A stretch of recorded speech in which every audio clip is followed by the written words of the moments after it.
I would, in fact, make sure that we immediately surge to the border. All those people are seeking asylum. They deserve to be heard. That's who we are. We're a nation that says if you want to flee and you're fleeing oppression, you should come. Hey there, guys. Welcome to the channel. So I don't know about you guys, but one of my favorite pastimes right now is watching Democrats, especially the ones in the media, go on the record debunking Republican conspiracy theories, which is basically the kiss of life for any good conspiracy theory. And the harder that these people try to debunk them, the sooner it becomes clear to basically anyone who's still paying attention that there's nothing theoretical about it. And the really good ones, they really don't age well. And it's happening again.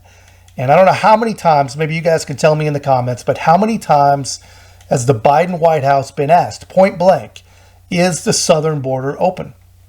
We have a secure border in that is a priority for any nation, including ours and our administration. We have taken unprecedented action over the past year and a half to secure our border. And we have a process in place to manage migrants at the border. We're working to make sure it's safe and orderly and humane. The border is closed. We agree that the border is secure. The border is secure. Yeah, so we've been told the border is secure. We've been told it's closed. We've been told that everything's under control, that we do not have an open border. We've been told a million different ways by a million different people, and many of them told us twice or more. Right back to the very, very first days of the Biden administration. And honestly, it's been kind of a manic mix when you think about it, because they've been telling us that nothing's going on down there. But if there is something going on down there, it's all Donald Trump's fault for breaking our immigration system. Donald Trump broke the border, but there's nothing going on.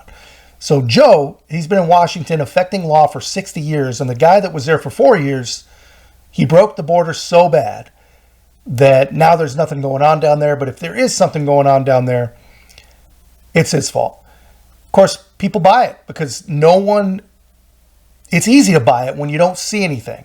And basically the entirety of the American media, except for one or two people on Fox, have been ignoring it, have been actively protecting and shielding Democrats from any kind of consequences or really any kind of questions about a border crisis until they have no choice. They accidentally and hilariously tell some truth.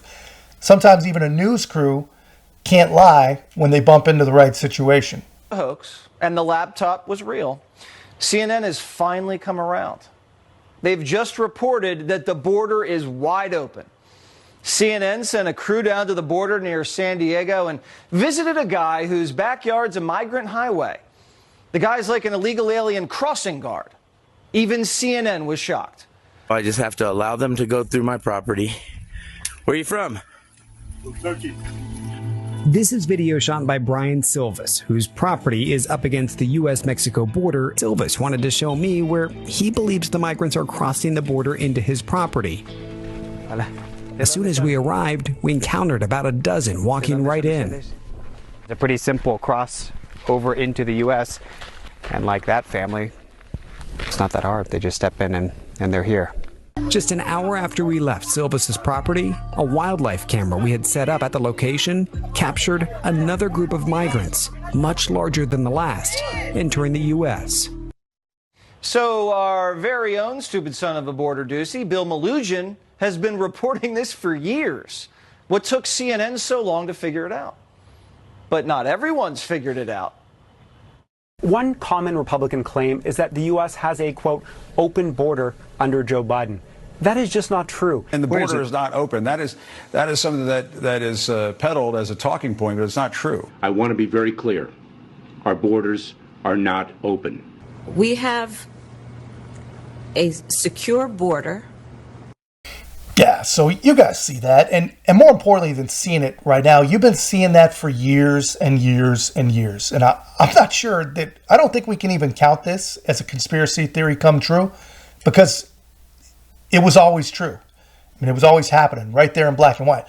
And I don't know how many people need to admit it for the government to just come out and admit that there's a real problem down there. Can you guys imagine being the poor, intellectually neglected average CNN viewer? You've believed for years and years that the border was secure and Republicans were just a bunch of evil, lying cult members. And now you see this. They probably think those people are the first to come. They're the pilgrims. They're the first of their kind. But it's crazy. I mean, if you listen to the government tells us we have 2 million crossings a year. And they tell us it's closed, but they tell us that. And that's unacceptable. If it's accurate, it's still unacceptable. It's still unsustainable. And if it is accurate, it'd be the first accurate piece of government accounting in probably well over 200 years. And honestly, no matter where you fall on this issue, whether you think it's a humanitarian thing to do, by the way, if you do think that this is a humanitarian thing to do, you're wrong. You couldn't be any more wrong. But even if you do think that, right, when you have 2 million people per year, even 1% of 1% are people that pose, a national security risk. Even if it's that low, that's still 200 people a year, which is insane. And people need to wake up. Stop getting so easily gaslit and so easily fooled by your government. Hold them accountable for doing at least their one important job, which is protecting our sovereignty. But anyway, I thought you guys would get a kick out of that watching CNN. Very, very funny. Let me know your take in the comments, guys. And if you haven't already, like, comment, subscribe. Most importantly, share the channel. And we'll see you in the next one.